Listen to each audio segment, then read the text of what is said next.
kiekvienas esi labai pažeidžiamas. Nuo to ir priklauso, ar žmonės turi tuos įgūdžius, ar mokasi sumobilizuoti. Į kiekvieną kurso pradžią surenkam visus devintokus į aktų salę ir įvadinę paskaitą, kurioje apibrėžiam, ką mes juos mokinsim ateinančias 3 dienas, pasidalinę klasėmis ir po kelis instruktorius. Dažniausiai būna pradžia su įžymiu žmogum, autoritetingu žmogum kažkokiu tai, kuris galėtų būti kaip įkvėpimas jiem, apie ką tai viskas bus ir kokia to devintoko mokinio vieta mūsų pilietiškai visuomenė. Ne žemiau, ne kairiau, ne dešiniau. Pamatysit, pas jūs turės atsidurti 3 taškai vienoje linijoje. Ir kartu tas raudonas taškas pagrindinis į ten, kur jūs taikotės.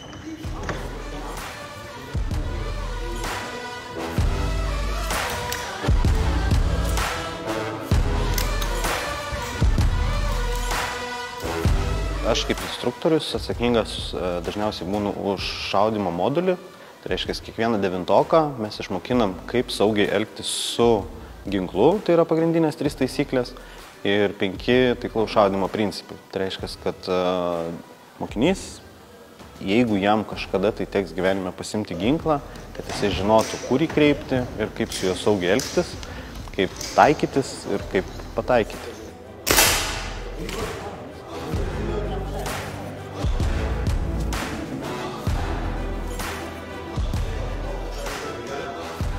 Tas kursas moksleiviam svarbus būtent išmokti kasdienėje veikloje, nes ne vien tik tai, sakykime, karo kažkokiam ekstremaliom situacijom, bet gyvenime atsiranda tokių dalykų, kur mes turim žinoti, atitinkamai vėl tie įspūdžiai. Tai vieniems žygis patiko, kitam šaudimas patiko, kitam, sakykime, ta pirmoji pagalba, kad gali suteikti, paskui dalinasi savo įspūdžiais, kad buvom namuose.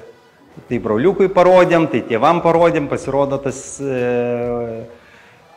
mūsų tie mokymai ypatingai duoda didelę naudą ne vien tik patiem mokiniam, bet neša tą žinią ir tėvams atitinkamai, vadinasi, susidomėjimas yra, vadinasi, yra prasmė tą kryptim dirbti.